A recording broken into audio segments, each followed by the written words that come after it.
Jesus had a difficult time after the resurrection to let his followers, his disciples, understand that he was real. We look back on it, and looking back, we can understand everything that happened.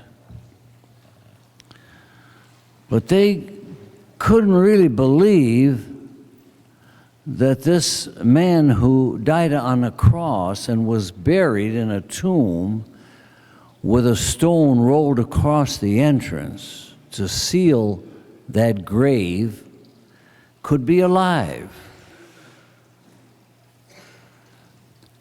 And so Jesus on Easter Sunday, in that particular incident that's recounted here in the gospel today, came in their midst and said, "Peace be with you." And it says they were startled and terrified. They thought they were seeing a ghost, not somebody real. And Jesus said, "Look, why don't you understand? See my hands and my feet. See the holes of the nails in my hands and my feet." He says, "Come over here and touch me." A ghost does not have flesh and bones. It was hard for them to perceive that Jesus was real. Well, they were happy, but they didn't know what they were happy about. They still couldn't believe that what they were seeing was actually Jesus. And so finally he said, "You got anything to eat?" They gave him a piece of baked fish. I always like to think of that with the fish fry that we have. I always ask for baked fish. They say, "This is a fish fry." I said, "But Jesus ate baked fish, and I want baked fish." And he ate it in front of them. It said he was eating it. I don't know if he was hungry or not, but he was eating them to show them that he was real. He had a body that needed food.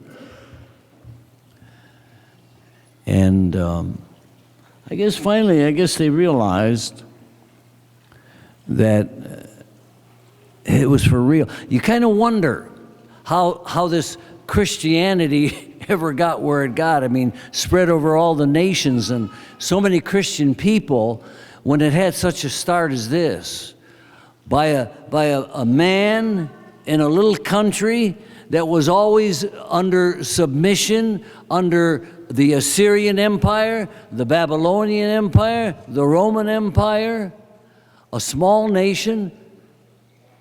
And this person who only as a baby lived in Egypt for a time, but never really traveled. Many people love to travel and get different experiences of life and people and cultures, but Jesus didn't go anywhere. Stayed right there. You wonder how it ever got going. You wonder that he isn't even mentioned in many of the histories of that time, only by a man named Josephus, who wrote about the Jews and just had a passing reference about Jesus. Was he real? How real is this Jesus Christ to me? I have to think about that. For a person to be a Christian, somehow we've got to make Jesus real. I mean, it doesn't make any sense. You wouldn't expect a Buddhist to feel a close association with Jesus, although many Buddhists recognize Jesus. Muslims certainly recognize Jesus as a great prophet. But a Christian has to to be faithful to being a follower of Jesus Christ, of being a baptized person who is now bound and united with Jesus Christ, has to somehow have a sense of reality, something that this Jesus Christ is real to me. That I could do what Jesus asked his disciples, come and touch me. Come and feel that I am someone in your life.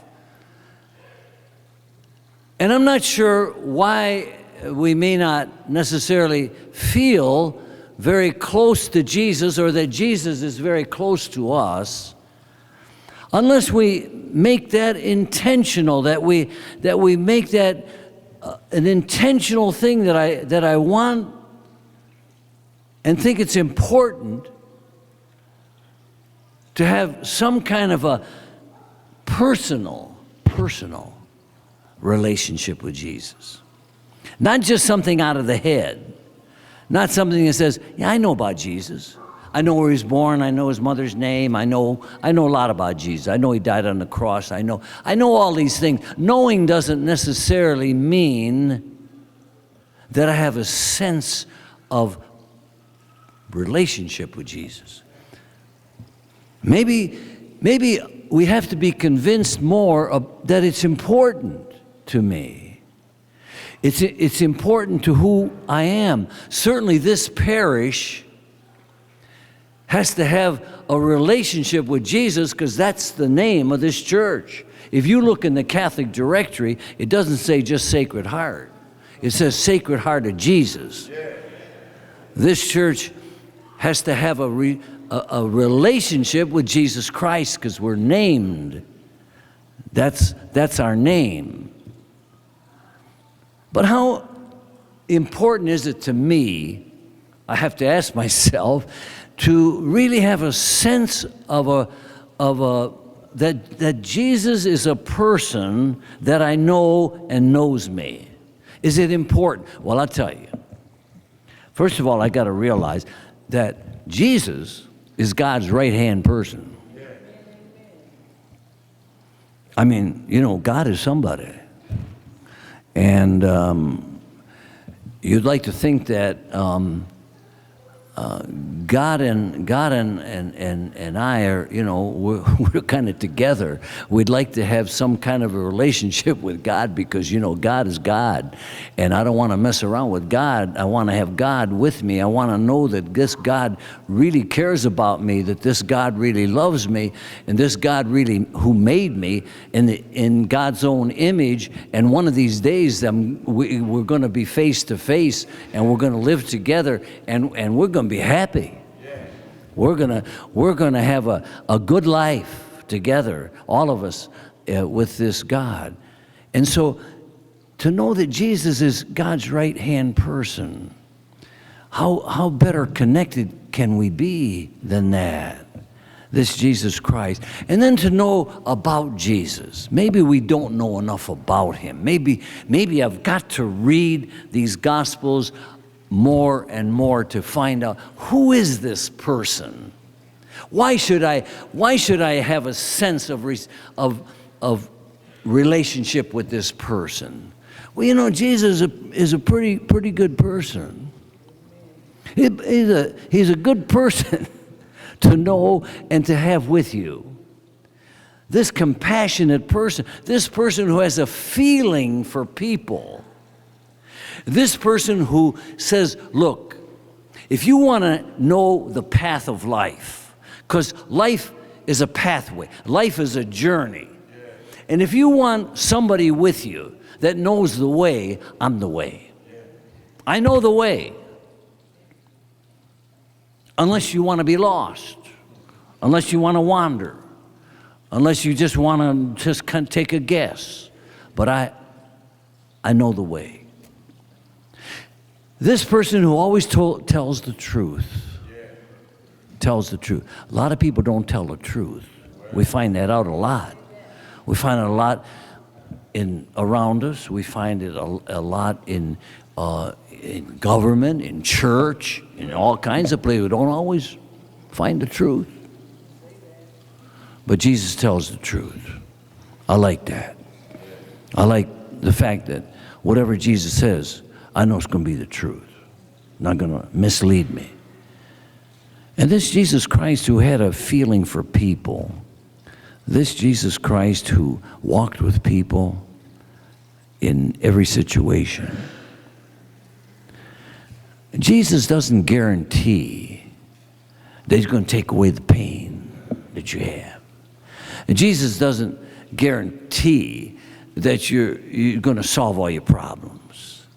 Jesus is not going to necessarily take away the challenge and the trying to make a way through life and trying to get through some difficult time. It doesn't say, I'm going to take that, it doesn't take that away. But the only guarantee is that I'll see you through it. Yeah. I'll walk with you all the way through it.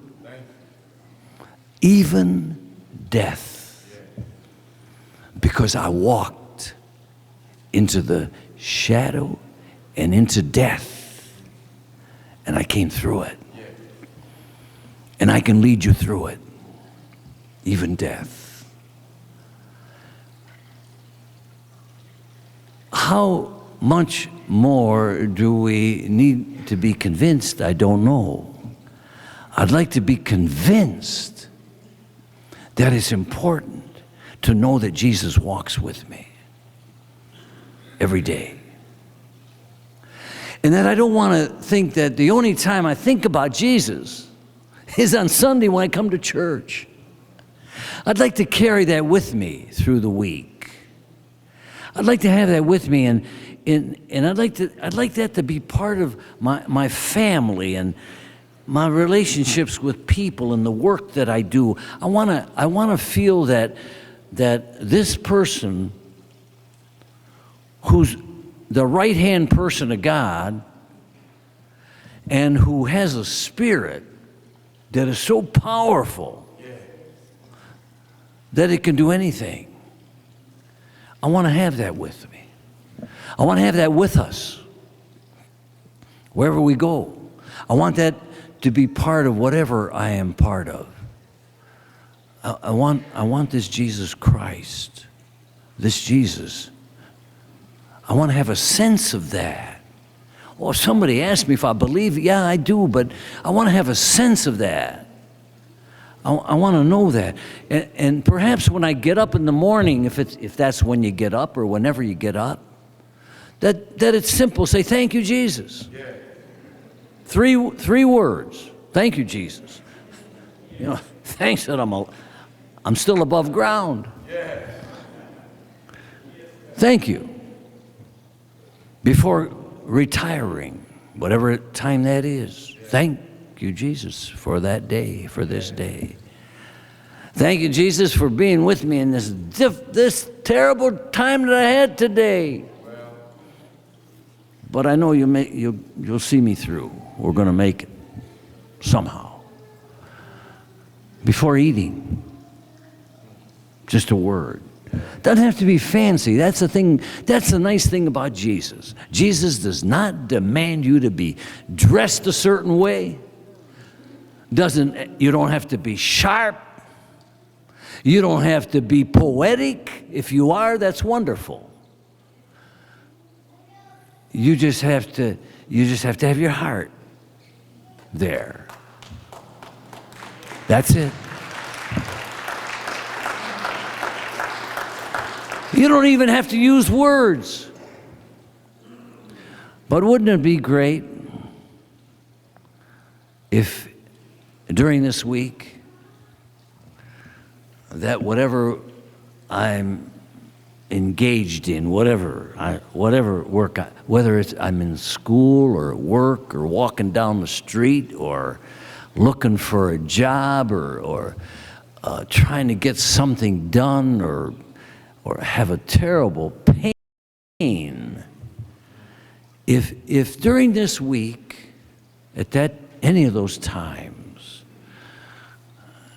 that somehow I sense even for a couple of seconds, Jesus is my brother. Jesus, my friend, is here with me. Wouldn't that be something? If we could do that, if that happened. I think that, I think Jesus is with us not only when we're being good, but I think Jesus is with us when we're being bad. I think Jesus is more there than any other time. Because Jesus knows that's when you need a friend. That's when you need a brother. And that's when he's there. I hope this week will be a continuation of the songs we sing here, of the sacrament of the Eucharist, that communion with Jesus, that very awesome thing that we take for granted and just take it for granted, this communion of Jesus Christ present with us, so that we can be touched by him. We can feel him in the songs, in the prayers, in the sacrament, in the kiss of peace, that Jesus is doing that. Jesus is present there, that Jesus is with us now. But I want more than that. I want to sense that Jesus Christ in what I'm doing tomorrow and the next day. And that, I hope, is our prayer for all of us. I hope our prayer is that somehow that sense that Jesus struggled with his disciples to let them know, I'm real. Yeah. You can touch me. I can eat with you. I'm for real. And whether you realize it or not, you need me. You need me. And I'll be there. I hope somehow this week we can sense that. We can feel that. Let us stand and pray.